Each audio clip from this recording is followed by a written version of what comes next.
Questa autonomia com'è? Non c'è una ricetta unica. Non è esattamente. Intanto ci tengo a precisare che nel partito queste questioni sono abbastanza libere, insomma, no? Non c'è una posizione che dice questa è la posizione. Come i 5 Stelle, per esempio, come fanno i 5 Stelle che in genere c'è uno che dice dall'altro bisogna pensare tutti così. Infatti noi non ne abbiamo padroni. Non è mai successo. Voi avete la piattaforma Russo, che io sappia, quella che quindi ci sono ancora dei partiti. Siamo un partito democratico. Ci sono però un partito dove si può pensare. Aspetta, scusa. Allora, per dire che ci sono autorevoli esponenti del mio partito che sono a favore dell'autonomia e ce ne sono altrettanto autorevoli che non sono a favore dell'autonomia. Io vi dico quella che è la mia opinione. Ecco, la mia opinione è questa. Io sono assolutamente contro l'autonomia. Ecco, per essere chiari. Posso stringere la mano, non solo sono assolutamente... per coerenza, perché qua sono tutti a favore dell'autonomia. Infatti io cioè anche partiti che sono nazionalisti, sono venuti qua settimana scorsa, partiti nazionalisti, ultranazionalisti, no, però noi l'autonomia... Allora, la coerenza qual è? Guardi, le dico di più.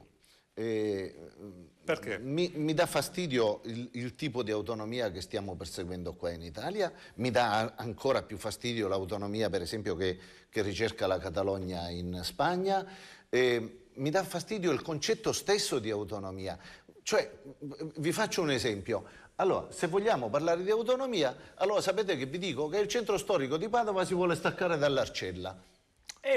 Avete capito? Cioè il concetto è: quando finisce l'autonomia? Perché per esempio la Regione Veneto non ha mai concesso un briciolo di autonomia alla provincia speciale di Belluno? Per dire, no? Ecco, cioè tutti vogliono l'autonomia per se stessi ma non la vogliono concedere agli altri. Ecco, prima questione. Seconda, anche storicamente le regioni non contano nulla nel panorama politico dall'800 oggi, non contano niente.